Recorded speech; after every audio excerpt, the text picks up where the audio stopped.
Mona, assise à même le sol, seule était en train de se demander « Que faire ?» Tous les hommes de sa vie l'avaient chacun à leur tour conduit sur le chemin de si je savais. Pour des chimères. Fred l'avait fait travailler, plus qu'il n'en fallait au point d'oublier ses études, ce qui des années plus tard lui est retourné à la figure.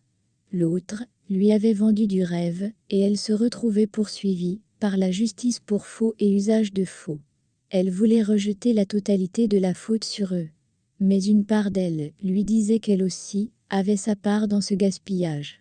Elle avait mis son essentiel en ces hommes, elle existait par eux et pour eux. D'où la facilité de se faire ainsi manipuler. En voulant fuir caprice, elle est tombée sur foutaise. Elle aurait dû donner plus de considération à son développement personnel, elle aurait dû donner plus d'énergie à son école. Pour un an qu'il manquait pour obtenir son diplôme, la voilà qui était entrée dans quelque chose qui allait lui coûter cher. La nouvelle elle avait une nouvelle ligne motive. Son travail, son combat. Si vous êtes arrivé jusqu'ici, et que vous avez aimé, n'hésitez pas de me le faire savoir en commentaire, ou à me lâcher un pouce bleu. Au cas où vous êtes nouveau, abonnez-vous pour ne pas rater les prochaines publications. Merci. Heureusement pour Mona, après plusieurs conclaves en interne, et par rapport à ce qu'elle avait fourni comme travail jusque-là, l'entreprise avait décidé de retirer sa plainte. Mais elle était toujours renvoyée. Elle s'en sortit juste avec quelques avertissements. Elle décida donc de rentrer à l'école et de finir sa dernière année. Avec l'expérience qu'elle avait glanée en entreprise, cela fut un jeu d'enfant. Elle obtut son diplôme, avec les félicitations du jury. Elle ne chercha même plus à se mettre en couple. Car le mariage n'était jamais une fin en soi. Elle veillait sur elle, sur sa santé mentale, sur son bien-être. Elle éduquait son être. Cherchait à nourrir son esprit, avec les enseignements de toutes sortes. Elle apprit à devenir la meilleure version d'elle-même. Pas pour un homme, mais pour elle-même, elle était un beau corps, sur une tête bien pleine. Trouver un travail fut très facile et rapide.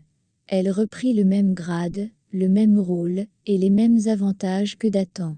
Mona reprit donc son ancien train de vie, en enlevant Antoine, et les barreaux de la prison, qu'elle-même avait construit, au nom de l'amour. Un samedi, alors qu'elle faisait ses étirements, non loin de la maison. Une voiture luxueuse aux vitres fumées stationna non loin d'elle. Et la portière s'ouvrit, et de là, à son grand étonnement, elle vit sortir Fred. Il n'avait pas beaucoup changé. Il avait gagné en maturité et avait juste pris de l'âge, sinon, il était pareil physiquement. La minute d'étonnement passée, elle ne chercha pas à aller vers lui, ou à lui donner même l'opportunité de venir vers elle. Elle continua à faire son sport, sans lui adresser la parole. Lui aussi, il resta silencieux, prit place non loin d'elle, avec un air de chien battu. On sentait qu'il cherchait les bons mots, le bon moment, et la bonne intro. Mais Mona n'en avait cure. Quand elle eut fini, avec son sport, elle ramassa ses effets et le traversa. Elle crut entendre, comme Mimique qui disait « Je suis désolée ». Elle fit mine de ne rien entendre, et continua sa route. Quand elle arriva chez elle, elle ne jeta même pas un regard en arrière, pour savoir sa progression. Cela ne l'intéressait pas. Elle se refusait de se mettre en colère, elle avait suivi ses cours, et elle savait que dans ce type de situation, entrer dans une colère noire ne ferait que la bourrer d'ondes négatives, et au final, tout le ménage qu'elle avait auparavant fait dans son être serait à recommencer. Il n'avait qu'à aller où il voulait avec sa malchance. Elle était zen, et comptait bien le demeurer. Le lendemain, elle reçut des fleurs à son domicile, avec des mots d'excuse, puis elle les reçut à son lieu de service. Il ne s'arrêta pas là, à part les fleurs, un défilé de cadeaux luxueux à son bureau, qui faisait pâlir de jalousie ses collègues femmes.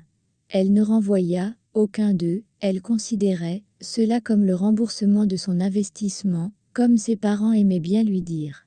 De plus, Mona n'était vraiment plus dans les émotions, son cœur n'était là, réellement que pour pomper le sang, ni plus ni moins. Si vous êtes arrivé jusqu'ici, et que vous avez aimé, n'hésitez pas de me le faire savoir en commentaire, ou à me lâcher un pouce bleu. Au cas où vous êtes nouveau, abonnez-vous pour ne pas rater les prochaines publications. Merci. Rien ne ralentit son élan. Pendant près d'un mois, il la couvra de cadeaux et de fleurs, sans se montrer, lui faisant parvenir des mots d'excuse.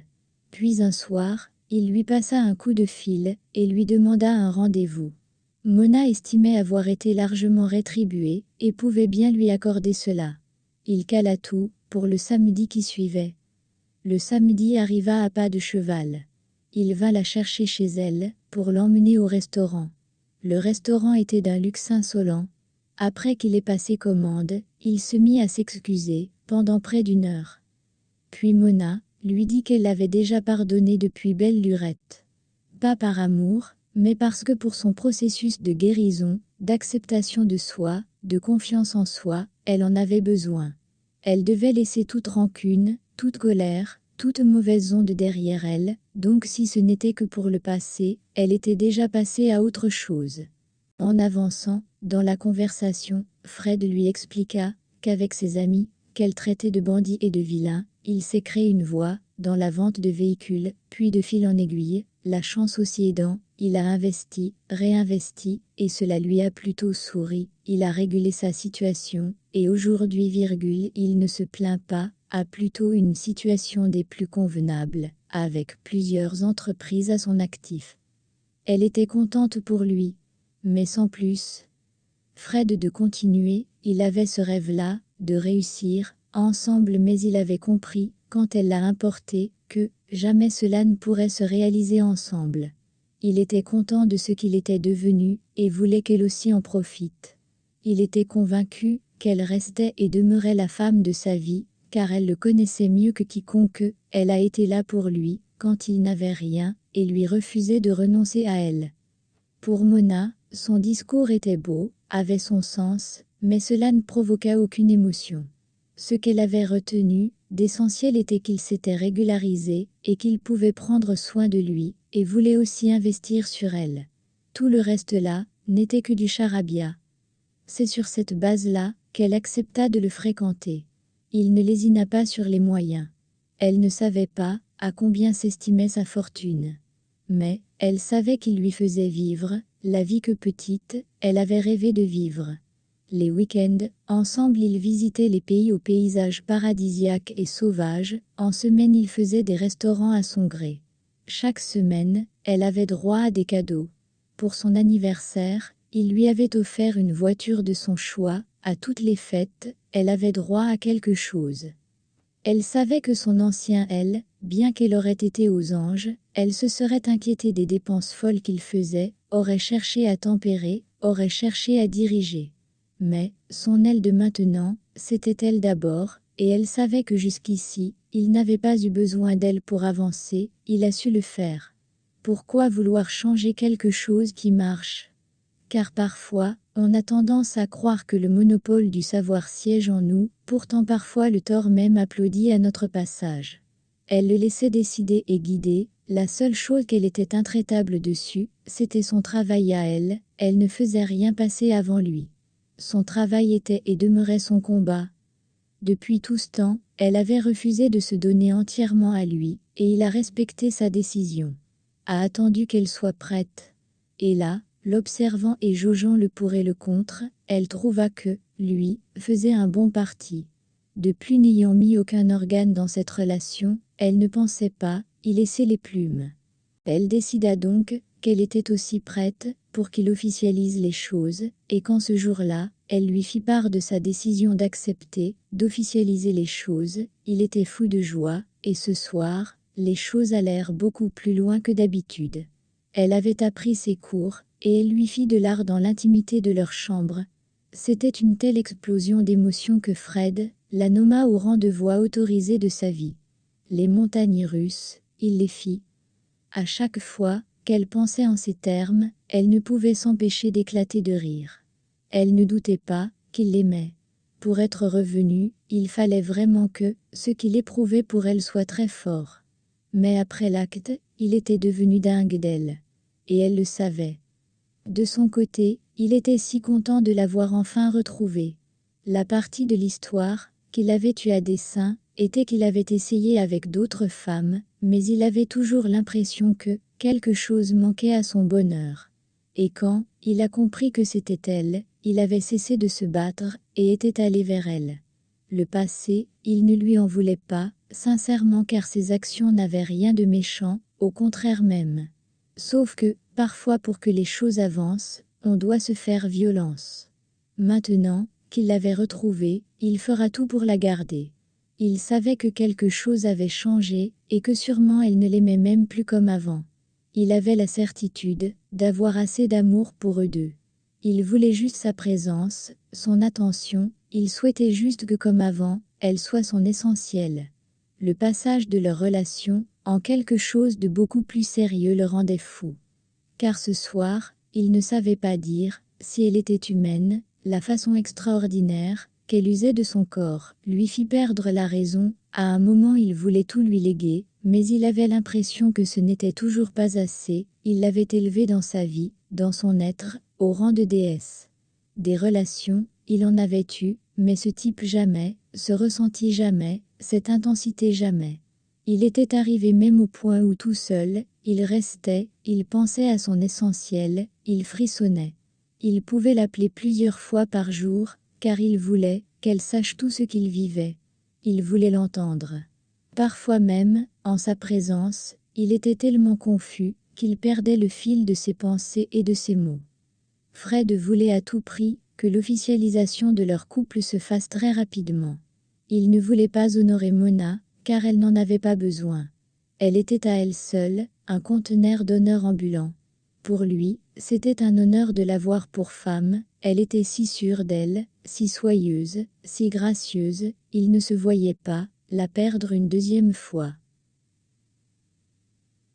Mona avait déjà donné son aval pour le mariage, mais au vu de la pression exercée par Fred. Il voulait que cela se fasse rapidement, elle et lui, consentir que Fred s'avancerait dans leur pays d'origine, pour les préparatifs, et la veille, elle descendra pour assister à la cérémonie. Aussitôt dit, aussitôt fait, Fred s'envola donc pour leur pays. Sauf que, la famille de Fred, ne vit pas leur arrangement d'un bon œil. Ils savaient que leur frère était bourré d'argent. Donc la suite logique des choses était que Mona était une vénarde d'avoir pu attirer l'attention de Fred. Sauf qu'il ne savait pas.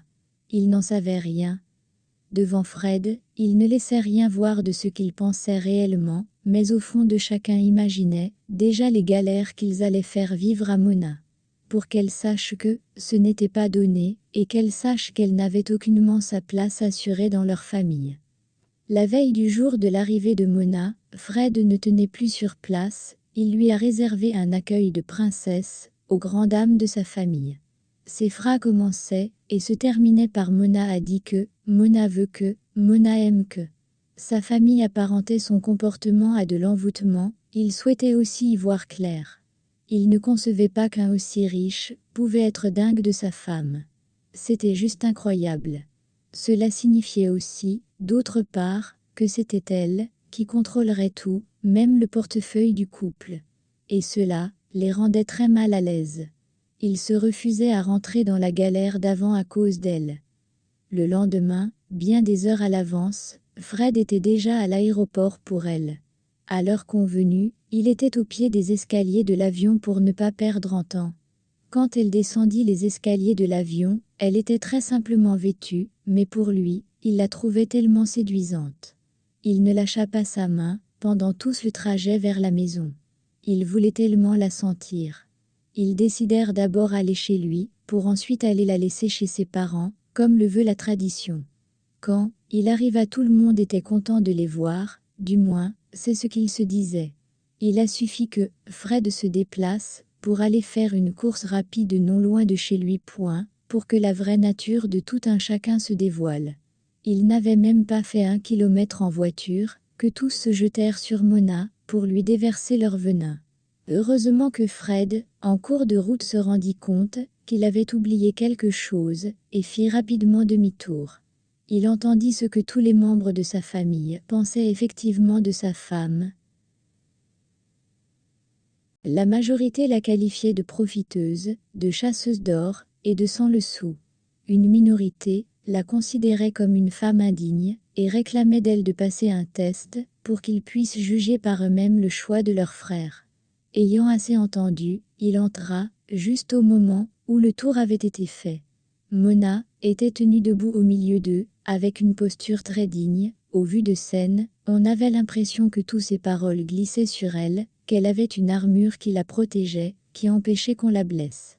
Elle était si sereine, et si élégante, elle ne leur a même pas répondu. Et c'est Fred qui s'attela à le faire. Vous ne savez pas, qui est cette femme pour moi, ce que je suis aujourd'hui c'est grâce à elle. Si je suis le multimilliardaire que vous adulez tant, c'est grâce à Mona. C'est elle qui a rendu cela possible. Et même si ce n'était pas grâce à elle, sachez que vous n'aurez jamais raison devant elle. Elle est la voix autorisée dans ma vie, et si c'est comme ça que vous comptez la traiter à mon absence, vous vous en mordrez les doigts. Elle n'est jamais inoffensive, à bon entendeur salut. Mona esquissa un sourire. Les parents de Fred étaient tous deux décédés, ceux à qui elle devait un respect inconditionné, selon leur code de vie, leurs mœurs et coutumes. Devant elle, ce n'étaient que les sœurs, cousines, tantes et oncles, donc elle ne voyait rien en face. Mais les paroles de Fred avaient le mérite d'être claires, soit ils se rangeaient d'eux-mêmes. Ou alors ils se feront ranger. Il pouvait certes ne pas l'aimer, mais il se devait de la respecter. Elle se promit qu'aucun encaissement ne sera possible, plus jamais. La scène terminée, il la conduisit chez ses parents. Eux étaient tellement contents de la voir. Cependant un détail la frappa, on avait bitumé toute la route qui menait à leur concession. Elle pensa poser la question à l'arrivée à leur concession, mais cela lui échappa. Tout était fin prêt quand le grand jour arriva. Les choses se passèrent textuellement, comme elle les avait rêvées. Il avait mis un point d'honneur à respecter son rêve. Un foyer où le respect sera toujours servi à sa table, quand on le voit, on le sait. Il avait mis les petits plats dans les grands, tout était à leur place, même pas un détail qui dépassait. Elle a vu la Rolls-Royce, Ferrari, et toutes ces voitures de luxe qu'elle citait, dans son cortège princier. Fred voulait vraiment faire une démonstration de force à son père. Qui aimait ça, il dansait à tout vent, il se montrait même affectueux, à chaque fois qu'il la croisait.